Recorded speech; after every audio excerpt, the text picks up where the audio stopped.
আসসালামু আলাইকুম। আশা করি ভালো আছেন। তো আজকে আমার খামারে অনেকগুলো কবুতর বাচ্চা দিয়েছে, সেটা আমি একটু পরে আপনাদের দেখাচ্ছি। তো তার আগে এখানে দেখতে পাচ্ছেন আমার সোনালী মুরগিগুলোকে আমি বিক্রি করা শুরু করেছি। যেহেতু গত ভিডিওতে আমি বলেছিলাম যে এই মুরগিগুলোকে আমি 2-1 দিনের মধ্যে বিক্রি করা শুরু করে দেব।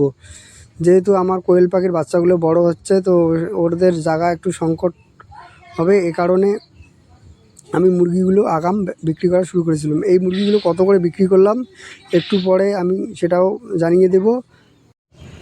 তো বর্তমানে এই চীনা হাঁসগুলো আমার কন্ট্রোলের বাইরে, কেননা এদেরকে আমি দেশি হাঁসের সঙ্গে একসঙ্গে আটকে রেখেছিলাম, কিন্তু এরা কোনোভাবেই ওইখানে থাকতে রাজি না। ওরা যে করেই হোক বাইরে বেরিয়ে যায় আর এদিক সেদিক ঘোরে, কোথায় যে কখন যায় এদেরকে একসঙ্গে কখনোই খুঁজে পাওয়া যায় না। তো যাই হোক, কালকে মেশিনে কোয়েল পাখির ডিম বসেছিলাম, সেই সঙ্গে কিছু মুরগির ডিমও বসেছিলাম, কিন্তু কালকে বলেছিলাম আগামীকাল যে ডিমটা পাবো মুরগির, সেই ডিমটাও আমি মেশিনে বসাবো। তো ওই ডিমটা খুঁজতে এসে দেখি এখানে এক কিনারে মুরগি ডিম পেড়ে রেখেছে, ওই সঙ্গে দেখি চীনা হাঁসও ডিম পেড়ে রেখেছে। তো এই সবগুলো ডিম নিয়ে গিয়ে এখন আমি মুরগির নিচে দেবো চীনা হাঁসের ডিমগুলো, আর মুরগির ডিমটা মেশিনে দেবো। আর এখানে এসে দেখি যে আমার দেশি মুরগি থেকে 2টো বাচ্চা ফুটেছে।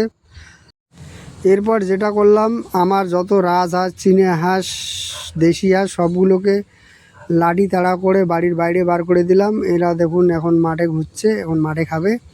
তো ওখান থেকে ফিরে এসে আমি ডিমগুলো কালেক্ট করলাম। ডিমগুলো কালেক্ট করে তো ডিমগুলোকে আমি ইনকিউবেটর মেশিনে বসাবো। কালকে আমি এই মুরগিটার নিচে কিছু চীনা হাঁসের ডিম দিয়েছিলাম, আজকে আবার 2টো ডিম দিলাম। তো 2টা মুরগিকে আমি টোটাল 22টা ডিম দিব। তো আপনারা একটু কমেন্ট করে জানাবেন যে কতগুলো ডিম একটা মুরগির নিচে দেওয়া যায়।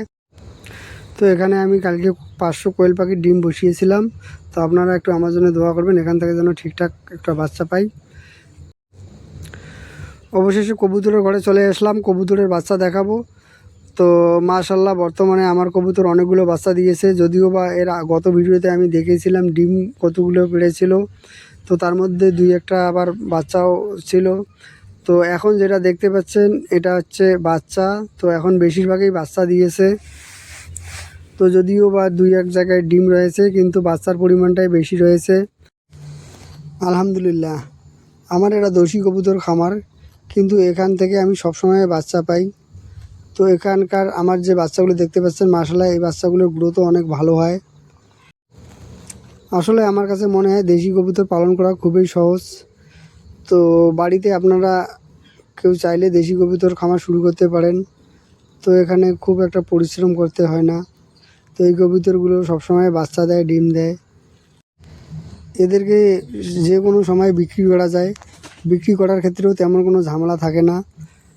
তো এদের খাবার খরচও খুব কম। এই দেশি কবুতরের মার্কেট চাহিদা সবসময় রয়েছে। তো যে কোনো সময় এই কবুতরগুলোকে হাটে নিয়ে গেলে বিক্রি করা যায়। আমার মনে হয় দেশি কবুতর পালন করাই ভালো, এখান থেকে সারা বছরই কম বেশি বাচ্চা পাওয়া যায়। আর এই দেশি কবুতরগুলোর অনেক সুবিধা রয়েছে, এদের রোগ ব্যাধি একটু কম হয়। তো আপনারা যদি চান তো দেশি 2-1 জোড়া কবুতর দিয়ে শুরু করতে পারেন। তো প্রথমে অল্প পরিসরে শুরু করবেন, তারপর আস্তে আস্তে এদের অসুখ বিসুখ, খাবার দাবার, তো সব কিছু বুঝে পরবর্তীতে এটাকে একটু ধীরে ধীরে বাড়াতে পারেন। এখন যে মুরগিটা দেখতে পাচ্ছেন এটা মার্কেটে বিক্রি করতে নিয়ে আসছি। তো মোট 6 পিস মুরগি বিক্রি করতে নিয়ে আসছিলাম। তো প্রতিটা মুরগি 200 টাকা করে বিক্রি করেছি। তো আশা করি আজকের ভিডিওটা আপনাদের ভালো লাগছে। Thank you for watching.